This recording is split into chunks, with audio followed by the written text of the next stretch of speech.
Hello, everyone, and welcome to episode 55 of the North Star podcast. Today, we are going to be talking about nicotine.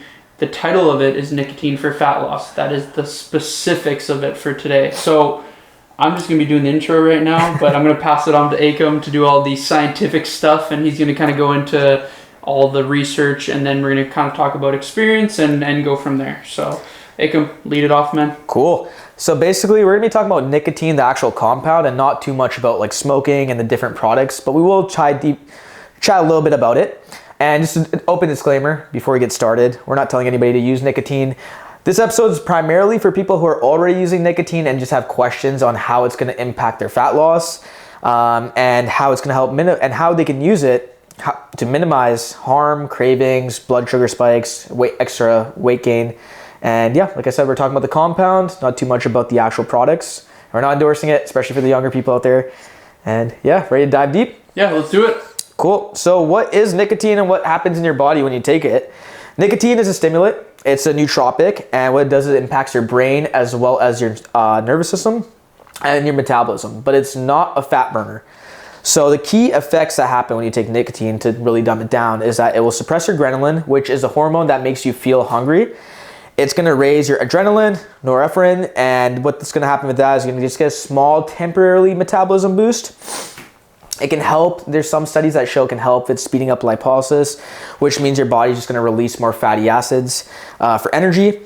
And like I said, it's going to impact your sympathetic nervous system, which is going to help you feel more focused, awake, and alert. I like to think of the fight or flight mentality. And as most people know, it's going to blunt your appetite. If you take nicotine, you're not going to feel as hungry. And that's where most people think that, okay, if I'm taking a lot of nicotine, I'm not going to feel hungry. I'm going to lose fat because they're not going to be eating as much.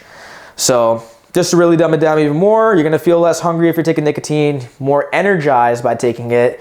Metabolism is going to increase just by a little bit, and you can burn a little bit more calories temporarily from that lipolysis burning. Yeah. What's your thoughts on that? Yeah, I think like at the end of the day, whenever we talk about anything, it's a tool at the end of the day. It's really popular right now. You know, there's different ways of obviously, I guess, administrating or taking nicotine, as you could say. There's vapes, gum, patches, pouches, right? There's all different forms of it, right? And yep. I think at the end of the day, you know, if you're someone who is trying it or you're going down that route, I think it's really important to do your own research on also understanding what it does long term, but also to, you know, where you stand with your health in general. I think that's a really big thing.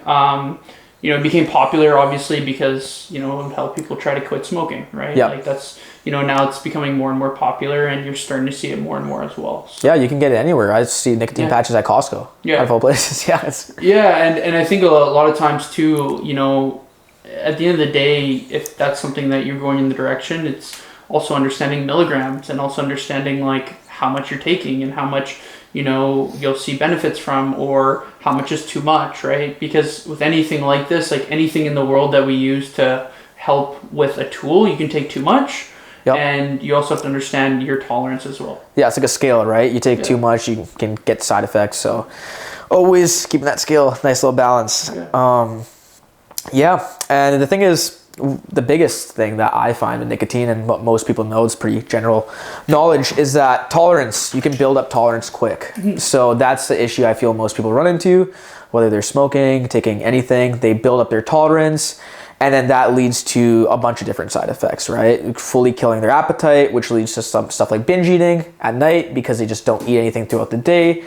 And then they get those cravings, crankiness, and not feeling, and also if they hop off it, that's probably another big thing too for people who have been smoking or doing whatever, taking their nicotine for a long time. When they hop off and taper, that's when they really feel the side effects, which will lead to like those extra cravings hitting just as hard because their body's craving that, especially with the dopamine and everything. Yeah, have you, I was going to ask too, have you found safer forms? Like, is there a tier list? So if you're looking at the 4 different ways, is there any kind of tier list? Good question. I didn't research too much into that. I kind of like have my own, like this is just off my own assumptions if I'm going to say it. where cigarettes are obviously going to be D tier. It's going to be on the bottom just because of all the side effects. Everyone knows a good amount of well, side and there's effects. not just nicotine in cigarettes, like that's also Yeah, exactly. With right. tobacco, you're getting so much different things. And then arguably vaping is probably, I would say, just as bad to slightly better. That's just my personal opinion. And then you're going to go into... you're ingesting smoke and things like that, right? And then I'd find Zins, patches, and now apparently there's like drinks too, which is crazy. I don't know how you can... apparently that's what I saw, but yeah, never seen that personally as well, but... I would probably say patches are going to be... up there with the gums and stuff. Well, I would say probably patches actually before gum, because patches is through the skin. Yeah. So it's a little bit of a different pathway. Yeah. So I would say, like patches would be, I guess you could say, quote unquote, your safest route probably. Like from my experience and from what I've read as well. Again, different for each person. And then you're looking at probably pouches or gum, kind of those categories, anything, like through the saliva, anything like that too, right? Yeah. So, and then obviously those other routes as well, but I think at the end of the day, it's, like I said, do your research, know what's kind of what's all about. What does milligrams even do? Like, that's a big thing, because your dosage, like if you start off at too high of a dosage, if you're someone who's getting into it, it can lead to so many different things, right? Like feeling anxious, that's a big thing that I hear and research and have heard from clients, like when they start switching off, like anxiousness, it's like, I find it like if you take way too much caffeine at once, because it's similar, and then it is a similar family tree with caffeine. They're both nootropics. Yes, you get that big benefit of having that appetite suppression, but like also if you're going to be way too highly focused, and that's going to lead to your performance, I guess, decreasing from that. Or I guess if you're a person that can help increase, but understanding dosages, doing your research. I always say, and I guess you say this too, to start off small, right? Microdose, build your way up, build your way up, build your way up. And then obviously cycle off it, so you're not just constantly taking it. Yeah, have you, before we kind of go into like experience and stories and all that funner stuff that you can say, what are some benefits that, that a researcher out right now with nicotine, not just, I guess, fat loss? Because I think there's, yes, fat loss, appetite suppressant, stuff like that, but what other kind of things has been coming out about nicotine right now? Cognitive is going to be the biggest one. So just helping with cognitive function. There was one thing, it was Parkinson's disease, I believe. Yeah, so taking it, they're finding studies that how it can help with the elderly with Parkinson's disease, which I find very interesting. But that's also very case dependent, right? With all this stuff, it depends. It's always the answers, it depends, right? It's you can't like straight up say like take this, take that, take that. And for benefits, it depends too, right? For some people, like I said, like small dosages, whether they're smaller being, it can hit them a lot harder, so they get more anxious. But the biggest thing is cognitive function, just being more alert. As long as you're taking a moderate amount, that I find, that can help you. Let's say if you're taking pre-workout. There's a funny video that I really enjoyed from, I think his name is Will Tennyson. He makes a lot of fun videos, and he did a thing where he's like testing old nootropics and like stimulants for pre-workout. And then he tried nicotine, and nicotine was I think it was in the videos, nicotine, and then there was like Cialis that were up there for like one of the top supplements that he used for like a pre-workout. So cool.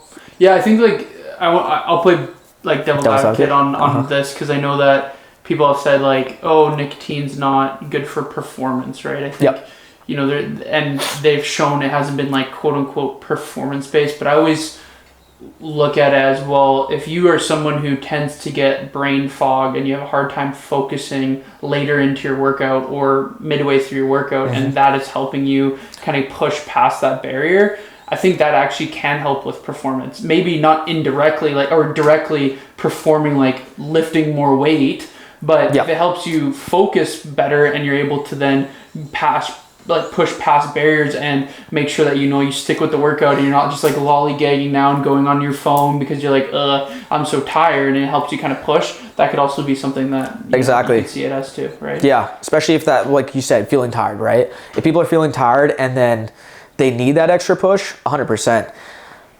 Yeah, it's pretty cool stuff, because like I said, it always depends on the person, right? Like we could argue that, like when we talked about the THC episode, someone could benefit from taking some sort of THC for the opposite. They could be too alert and it helps them mellow them down to feel more mind-muscle connection, and nicotine works the same way, right? Whether they need that extra boost, that extra motivation to be able to actually stay consistent, follow through with their program, and then get the results out of it. But yeah, I personally would say Yeah, as long as you're not like heavily smoking, because that's the biggest thing. Because then that's going to impact other stuff, right? Like if you're going to go train and let's say you smoke a lot, like I have clients and they're elderly and they have habits of smoking and they find if they smoke and they're like, oh shit, it's a cardio workout, it's HIIT workout today. They're like, oh no, because they're obviously more out of breath. So yeah, I think too, like going back to, you know, obviously if you're tired and you need this or you're depending on it, then obviously there's probably something wrong with your sleep.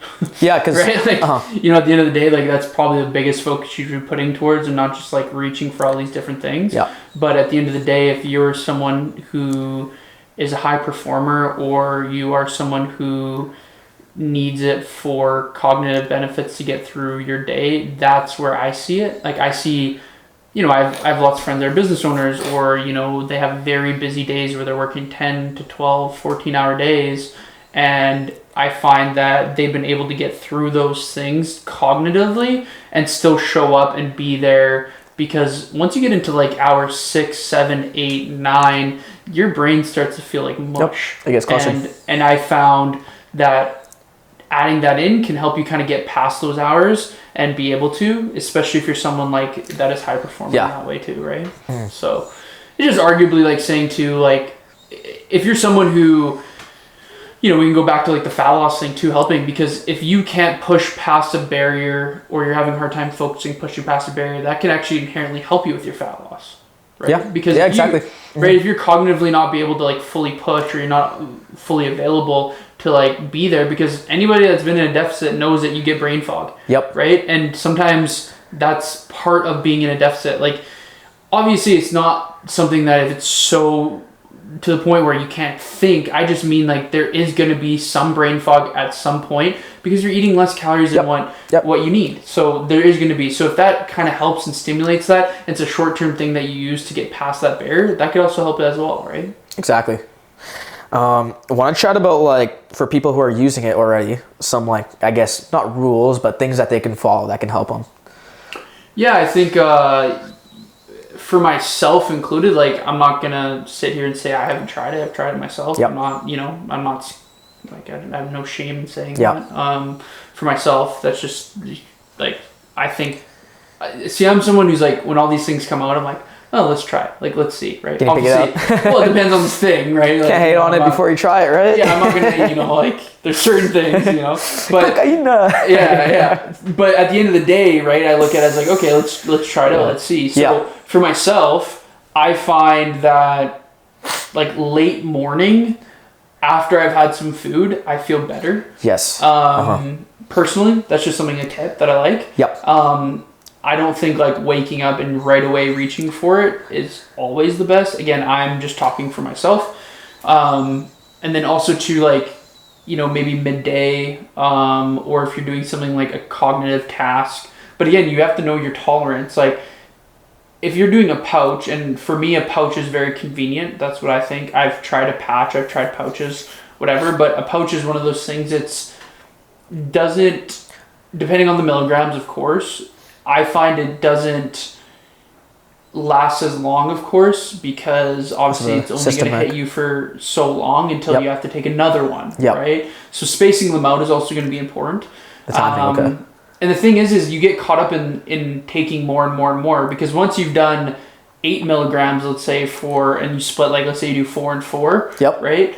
Well, eventually you're going to need 10 and then 12 and then more from there. And I've seen it with friends, like buddies, like, you know, now they're 20, 30 milligrams a day, because, you know, you get to that point. So I also have a rule for myself, is like try not getting past a certain point. Smart. Yep. I still feel effects even trying a dose that I've been doing and not going past it. Like I still feel effects of it. Yeah, so okay. But it's just not as strong as when you first start. Yeah, that's the thing. Numbs out. Like, yeah. It's not as like, holy, like I'm just laser sharp to, let's say, 100%. Now you're maybe just like maybe 60, 70, 80, depending on the person, depending on the day, of course. But I just find that that's where it kind of stands with myself.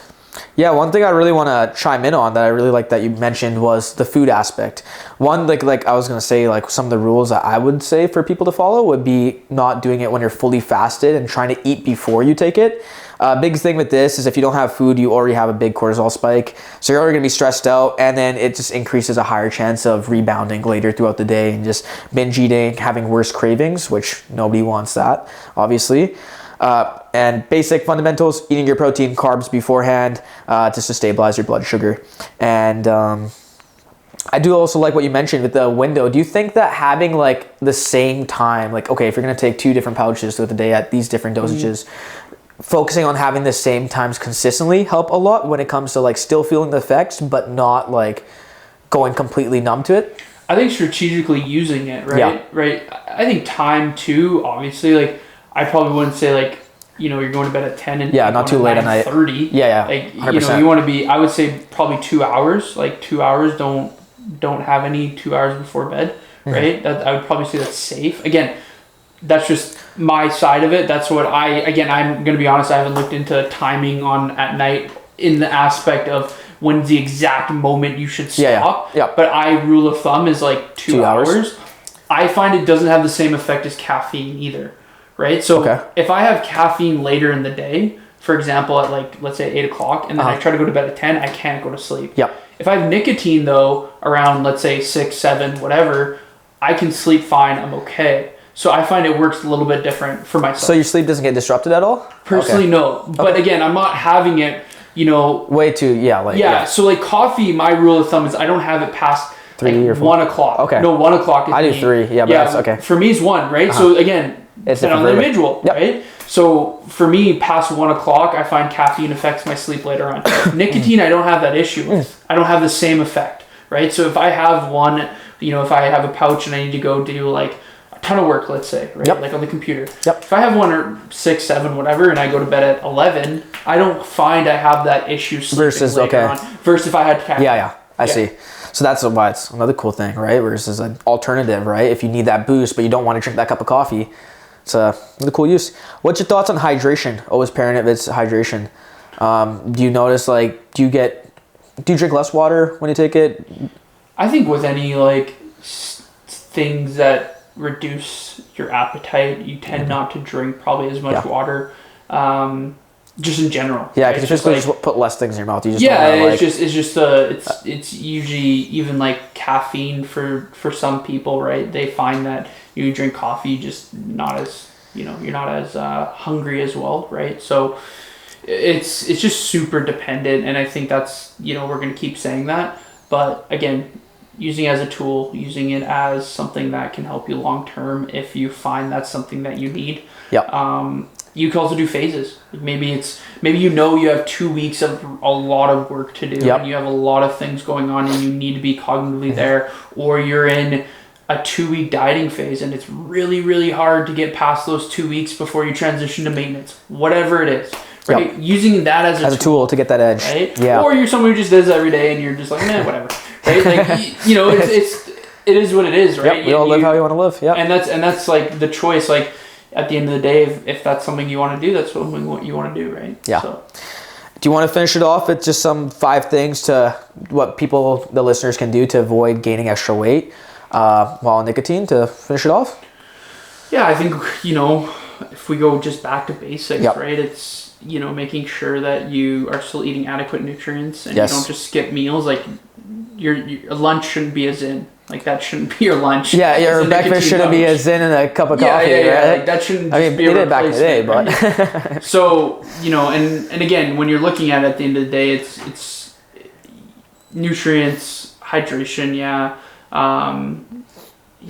sleep, right? Fiber, I think, will help a lot too, just for staying full as well. Yeah, fat loss. Yeah, fiber, right? So, you always, whenever using a tool like this, you always do the habits first. Yep. Then you can add these things later in my eye. Yeah, so you don't rely on it, right? Don't like be the guy who or girl or whoever or whatever at the end of the day that they're drinking Monster and having a Zin and that's your breakfast, lunch, and then don't follow those TikTok trends. No good. No bueno. And dinner is like like another rock star. And then you maybe have like a piece of chicken. Yeah. Right? Like it's And then you go work out. It's like, geez, what's the deficit there? You're probably burning like. yeah, right. So again, you might find like this is where I find it helps. Okay, I have a meal. Okay.